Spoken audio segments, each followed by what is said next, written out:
you were something of a mathematical phenom. You had already taught at Harvard and MIT at a young age. And then the NSA came calling.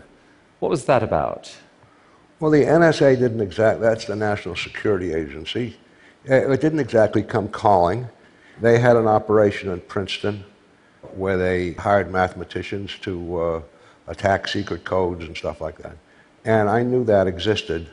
And it had a very good policy because you could do half your time at your own mathematics and at least half your time working on their stuff. And they paid a lot. So that was an irresistible pull. So I went there. So you were a code cracker until you got fired. Well, I did get fired, yes. How come? Well, how come? I got fired because, well, the Vietnam War was on, and the boss of bosses in my organization was a big fan of the war and wrote a New York Times article, magazine section, cover story about how we're going to win in Vietnam and so on. And I didn't like that war. I thought it was stupid, and I wrote a letter to the Times, which they published, saying not everyone who works for, it was Maxwell Taylor, if anyone remembers that name, works for General Taylor, agrees with his views. And I gave my own views. Okay, and, so that I can see that would... which were different from General Taylor's. But on the other hand, nobody said anything. But then, I was 29 years old at this time, and some kid came around said he was a stringer from Newsweek magazine, and he wanted to interview me and ask what I was doing about my views. And I told him that, said, I'm doing mostly mathematics now, and when the war is over, then I'll do mostly their stuff. Then I did the only intelligent thing I'd done that day. I told my local boss that I gave that interview. And he said, what did you say? And I told him what I said. And then he said, I got to call Taylor. He called Taylor. That took 10 minutes. I was fired 5 minutes after that. Okay. So, but it wasn't bad. It wasn't bad, because you went on to Stony Brook and I went on stepped up your mathematical career. And you started working with this man here. Who is this? Oh, Chern. Yeah, Chern was one of the great mathematicians of the century. I had known him when I was a graduate student, actually, at Berkeley. And I had some ideas, and I brought them to him, and he liked them. And together, we did this work, which you can easily see up there. There it is. And it led to you publishing a famous paper together. Can you explain at all what that work was? No. Oh. Well, I'll tell you what, can you explain this? I could explain it to somebody, but... well, how about explaining this? But not many people. I think you told me it had something to do with spheres. So let's start here. Well, it did, but I'll say about that work, it did have something to do with that. But before we get to that work was good mathematics. I was very happy with it. So was Chern. It even started a little subfield that's now flourishing. But more interestingly, it happened to apply to physics, something we knew nothing about. At least I knew nothing about physics, and I don't think Chern knew a heck of a lot. And about 10 years after the paper came out, a guy named Ed Witten in Princeton started applying it to string theory, and people in Russia started applying it to what's called condensed matter. And today, those things in there called Chern-Simons invariants spread through a lot of physics, and it was amazing. We didn't know any physics. It never occurred to me that it would be applied to physics. But that's the thing about mathematics. You never know where it's going to go. But this is so incredible. So we've been talking about how evolution shapes human minds that may or may not perceive the truth. Somehow, you come up with a mathematical theory, not knowing any physics, discover 2 decades later that it's being applied to profoundly describe the actual physical world. Yeah. How can that happen? God knows. Yeah, but there was a famous physicist named Wigner, and he wrote an essay on the unreasonable effectiveness of mathematics. So somehow this mathematics, which is rooted in the real world in some sense, we learn to count and measure, that's kind of, everyone would do that, and then it flourishes on its own. But so often it comes back to save the day. General relativity is an example. Minkowski had this geometry, and Einstein realized, hey, it's the very thing in which I can cast general relativity. So you never know, and so it is a mystery. It is a mystery. So here's a mathematical piece of ingenuity here. Tell us about this. Yeah. Well, that's a ball. it's a sphere, and it has a lattice around it. You know, those squares, sort of things. And what I'm going to show here was originally observed by Euler, the great mathematician, in the 1700s. And it gradually grew to be a very important field in mathematics, algebraic topology, geometry.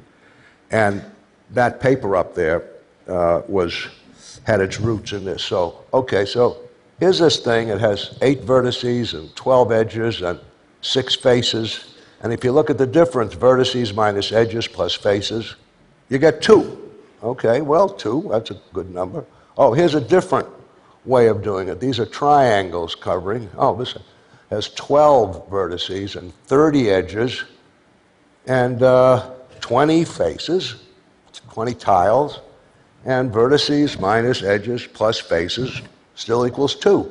And in fact, you could do this any which way. Cover this thing with all kinds of polygons and triangles and mix them up.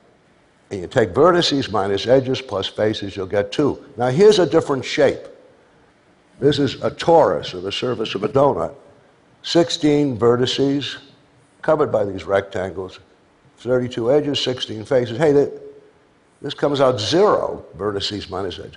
It'll always come out 0. Every time you cover a torus with squares or triangles or anything like that, you're going to get a 0 when you take that thing. So this is called the Euler characteristic, and it's what's called a topological invariant. Now, it's pretty amazing. No matter how you do it, you're always going to get the same answer. So that was the first sort of thrust from the mid-1700s into a subject which is now called algebraic topology. And your own work took an idea like this and moved it into higher dimensional theory. You looked at higher dimensional objects and found new invariances? Yes. Well, there were already higher dimensional invariants, Pontryagin classes.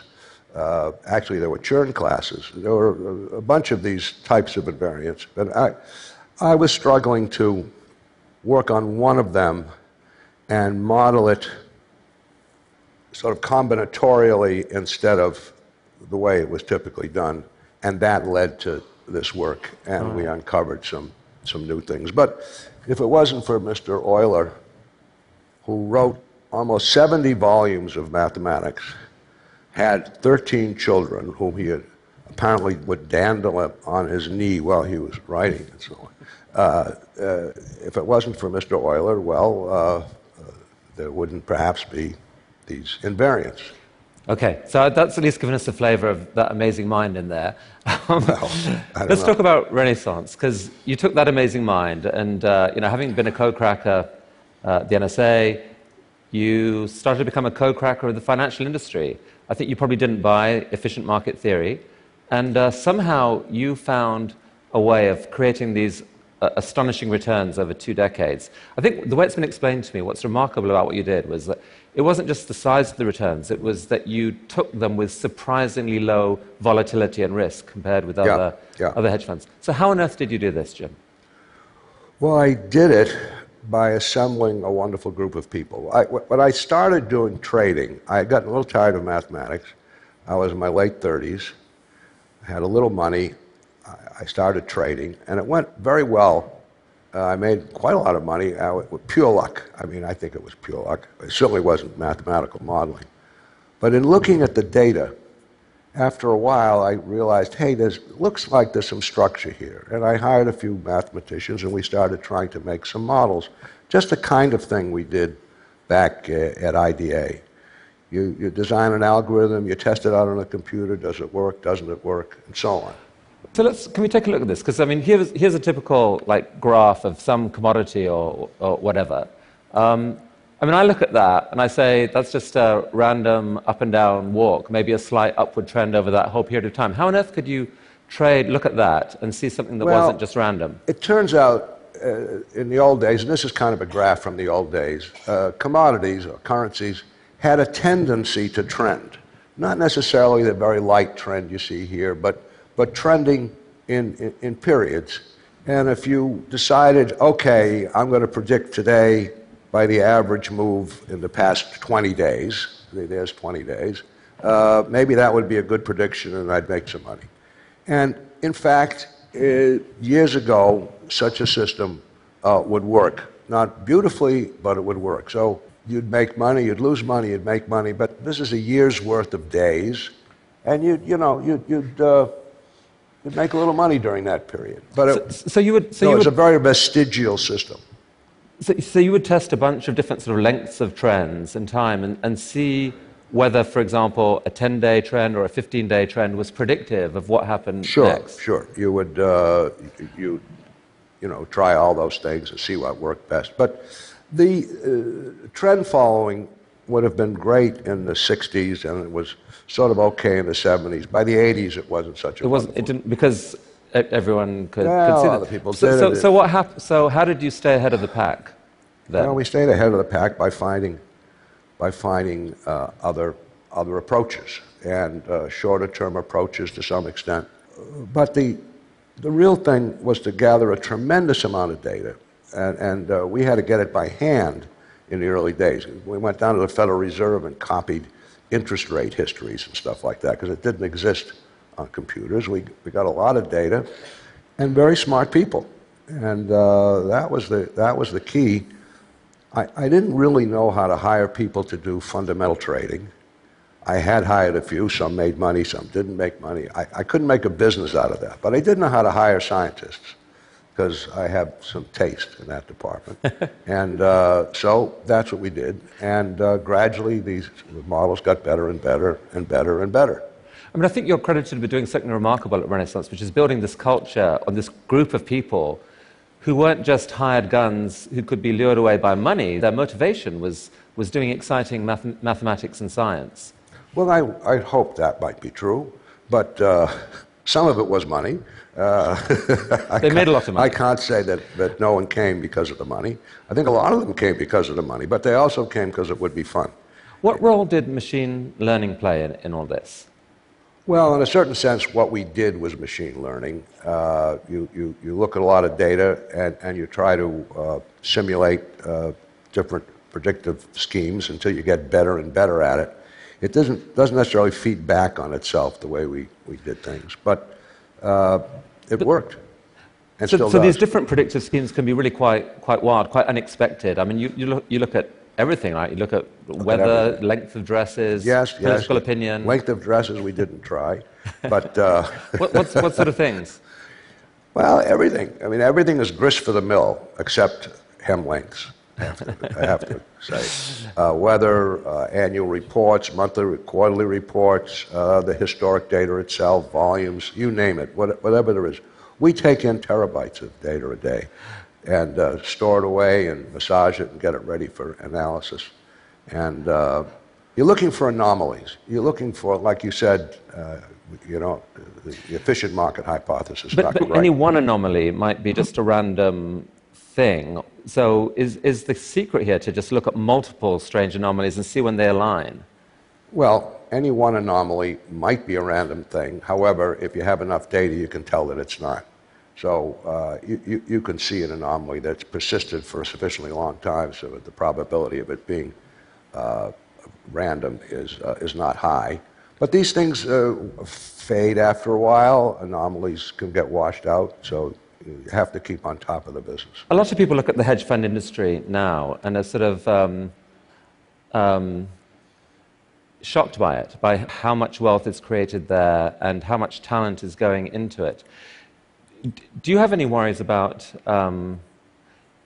that industry and perhaps the financial industry in general, kind of being on a runaway train that's I don't know, helping increase inequality, or how would you champion what's happening? Well, actually, I think in the last 3 or 4 years, hedge funds have not done especially well. We've done dandy, but the hedge fund industry as a whole has not done so wonderfully. The stock market has been on a roll going up, as everybody knows, and price-earnings ratios have grown. So an awful lot of the wealth that's been created in the last, let's say, 5 or 6 years has not been created by hedge funds. So it's just another, people would ask me, what's a hedge fund? And I say, 1 in 20. I mean, which means now it's 2 in 20. But, it's 2% fixed fee and 20% of profits. Hedge funds are all different kind of creatures. Rumor has it you charge slightly higher fees than that. We charge higher fees, yeah. We charge the highest fees in the world at one time.